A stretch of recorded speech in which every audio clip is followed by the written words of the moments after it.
personal individual myths and also collective, larger cultural myths. But they're all sets of stories that instill meaning, that create a sense of belonging to a group, and that determine our identity in relation to the whole. Stories serve to establish orderly patterns within the psyche that then successfully guide the progression of individual lives and also of collective destinies. We need a story in order to conduct our lives in a way that creates cohesiveness. Accepted life themes or accepted stories are ones that we find in the culture. They're extensions of the functions and the roles that the culture has created for us. They're embedded in the culture and we adopt them. They're not necessarily conscious. Whereas discovered life themes are stories that are based on personal experience, that are self-determined, that are self-created, by virtue of their definition, have to be conscious. From the moment we enter into this world as infants, we begin to be socialized into collective agreements about the rules according to which we're going to live, language, the principles that are going to govern virtually every realm of social activity. Social constructivism holds that reality is collectively created. There is no objective reality that exists beyond and outside of our subjective experience. The realm of relationship, the ways in which we interact and relate to one another and the world around us, is very much seen as central to identity, knowledge, and meaning-making. We understand our lives as a story, history as a story, the cosmos as a story, and so on. I would like to share the words of a Brooklyn poet, Walt Whitman. As soon as histories are properly told, we will have no more need of romances. I do often look for my voice, and sometimes it's here and sometimes it's gone. But knowing that you have a story to tell that is yours and yet so much more. Knowing that you have an obligation to speak and tell a story that needs to be voiced and it needs to be heard. How can I not try to find my voice? It needs to come through each and every one of us. We all have them. And out into the world. They need to be shared as seeds for this new world that is to come, that is a world that will be made up of different stories, stories of choosing from love rather than fear. We are in a very much an in-between space, we're between stories. We're shedding an old skin, shedding an old story, and stepping into a new one. That which separates the old world and the new is choice. It's the question of how I choose.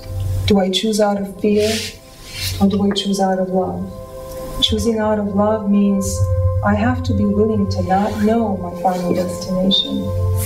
Choosing out of love means I need to be willing to surrender and follow the resonance within my heart, the knowing within my heart, as that is all I know for sure. If it's there, then I must resolve to act. Without knowing the next step, all I know is that which is right in front of me to do. And as I take that step, then the next will be revealed, and the next. By surrendering, we find our power. I'm trying to learn to choose out of love, and out of love only. And I am terrified most of the time, because I have to surrender control and be willing to be held in the palm of something larger, the universe itself, and trust that I'll be supported and loved. On the subway, there's this sign, if you see something, say something, and that comes from the fear base. But in a sense, what you're talking about with storytelling is, if you see something or if you have an insight, there is an invitation to share that story. Stories are extremely, and constructions and form are extremely helpful, but I also think that there may be an opportunity at some point to transcend the story. That the story is in fact, itself can come from fear of the ultimate surrender, which is to surrender that there is no story, or the multiplicity of stories, and never forgetting that you're telling a story. Because stories can be very immersive emotional. There was a large body of physicists who thought the Big Bang was not really the story to be told, and that in fact they should start funding the scientists who were looking into a different explanation, or at least criticizing this story.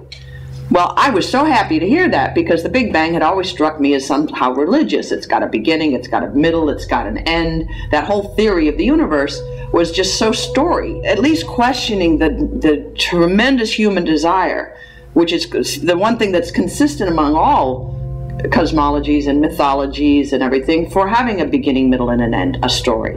What if we were to decide to only choose out of honoring that yearning, that longing that we all feel on the inside, that longing to express in the world the outer reality?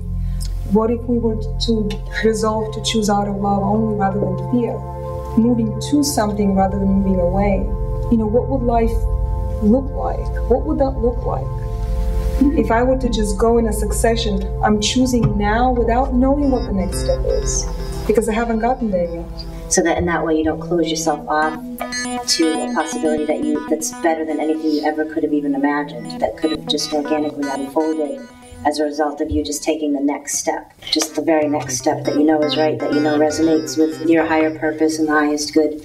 But don't be so focused on an outcome that you're shutting off other outcomes. Perhaps the new story is in large part a letting go of the idea of story.